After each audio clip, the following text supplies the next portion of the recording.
नमस्कार, lead India के इस वीडियो में आपका बहुत बहुत स्वागत है। दोस्तों, मैं वीडियो आगे बढ़ाऊं और सब्जेक्ट के बारे में बताऊं उससे पहले आइए मैं आपको एक वीडियो दिखाता हूं। पहले उसकी एक छोटी सी क्लिपिंग दिखाता हूं। मेरे साथ में रहना चाहती थी, उसने तब उसने मेरे से फोन से बात नहीं किया। उसके अलावा और किससे बात करी? गुलबर से बात होती, मैं उसको सारी बात बता दिया। गुलबहार है ऐसे ऐसे प्रॉब्लम कहने का मतलब सारा घर वालों से बात कर ली। नहीं, आप गुलबहार कौन है? बड़ा भाई आपके पास एविडेंस? आपके पास एविडेंस भेज रखा है। नहीं, निकाह वाला जो इसने ब्लॉक की है, इसमें इसके इस पे पास सारी चैटिंग है। वो ब्राइटनेस बढ़ा देना उसकी। कोई दिक्कत नहीं। निकाह नहीं कर सकता। अरे वो कहीं नहीं बढ़ जाएगा, कर तू जाएगा। अरे कौन है वो? उसे अरे कोई फैसला थोड़ा ही हो रहा। आपके निकाह में जब आपका निकाह हुआ था, कोई ऐसा पर्सन था जिससे आप अभी पूर्व बात करवा कोई? हाँ, बात करके सामने। नहीं, इसकी तरफ से कौन है? मेरी तरफ तो कोई नहीं था, इसके अपनी थी बस। इसने अकेला आया था मेरे इसने किसको बताया? नहीं, तुम गुलबर से मुझे सबको पता है ना ये बात। गुलबर आ रहा, गुलबर को हाँ, उसको आने दे। तो पहले आप आपस में बात करें, वो भी आता है। वो किसके साथ? उसने मेरे साथ भी सब कुछ भी किया, एक बच्चे भी गिरा दिया है, फिर भी इधर आके निकाह कर रही है। और भी बहुत ज्यादा लड़की पे किसने लगे हुए हैं। मेरे साथ फोटो है, मैंने सबको भेज दिया। इसको पूछ रहे। आप अपनी बात करो। अब यह जो आपने क्लिप देखा है, इसका और वीडियो का पार्ट में आपको आगे दिखाऊंगा, लेकिन उससे पहले मैं इस वीडियो के बारे में बताता हूं। सोशल मीडिया पर वायरल हो रहा है ये वीडियो। सहारनपुर के थाना गागलहेरी क्षेत्र में दुल्हे दिलबहार की शादी समारोह के दौरान अचानक उसकी केरल से प्रेमिका चली आई और उसने कहा कि भाई ये तो पहले से मेरे साथ शादीशुदा है और पहले से ये मेरे साथ रिलेशनशिप में रह रहा है, तो ये कैसे दूसरी जगह शादी कर रहा है। और दिलबहार जो शेरपुर गांव का निवासी है, अपने बारात को लेकर गागलहेरी पहुंचा था और वहां प्रेमिका पहुंच करके निकाह को रुकवा दिया। जो प्रेमिका है वो कभी कह रही है कि उसने शादी कर रखा है, निकाह हो रखा है, कभी कह रही है कि रिलेशनशिप में साथ में थे। वो तो कह रहा है कि मैं इसके साथ था, निकाह मेरा हुआ नहीं है और मैं इसकी मेरी 1 साल से जान पहचान खत्म हो गई।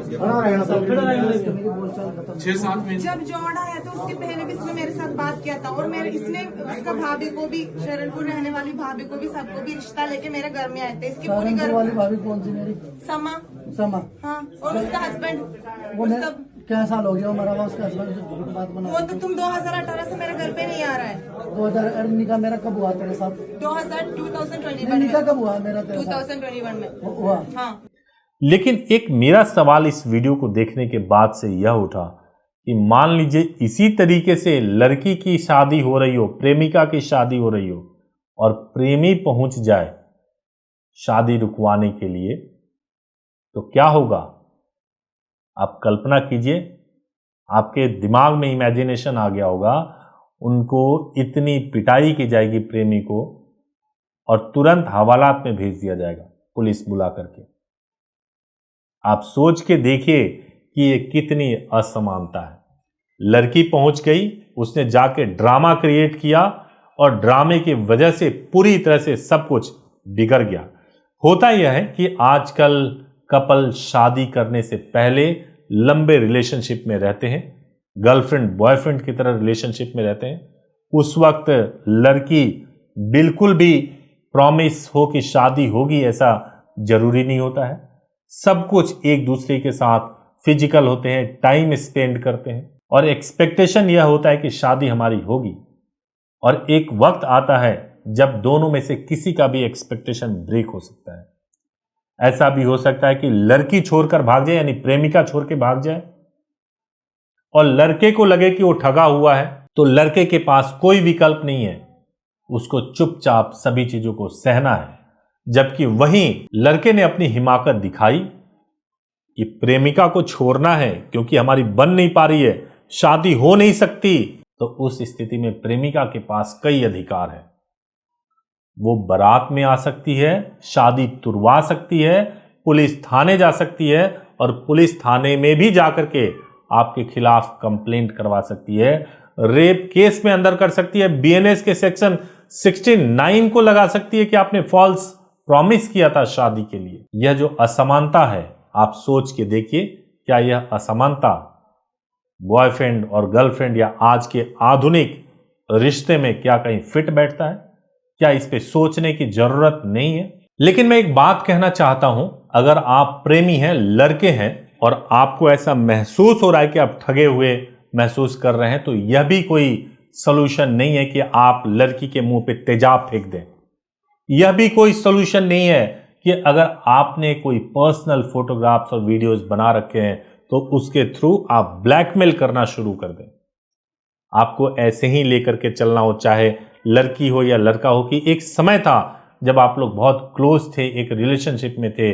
चूंकि शादी नहीं हुई थी, इसका मतलब ही यही था कि यह रिश्ता कभी भी समाप्त हो सकता है और इसको कोई लीगल प्रोटेक्शन नहीं मिला हुआ। अगर आपने शादी कर लिया होता तो शादी के बाद से आप इस मैटर को कोर्ट में लेकर जा सकते थे। अगर प्रेमिका या शादी के बाद से पत्नी आपको छोड़ती तो आप restitution of conjugal write file कर सकते थे, और अगर पति भी छोड़ता तो पत्नी के पास अधिकार होता कि restitution of conjugal write file कर सकते थे। तो इसलिए शादी से पहले अगर आप रिश्ते में हैं तो आप एक दूसरे की जिंदगी को हेल बना सकते हैं, परेशान कर सकते हैं, लेकिन यह कोई सही तरीका नहीं है। इसलिए सही तरीका नहीं है क्योंकि अगर आप लॉ को मिसयूज करेंगे तो उसमें कहीं ना कहीं आप भी घसीटे जाएंगे। इससे लॉ को मिसयूज नहीं करना है, लॉ को यूज करना है, अपने वेलफेयर के लिए यूज करना है। आपकी राय क्या है इस विषय पे? आप भी बताइए, क्या आप मेरी बातों से सहमत हैं? आप कमेंट कीजिए और जरूर अपनी बात बताइए। Thank you so much for watching this video. Thank you so much.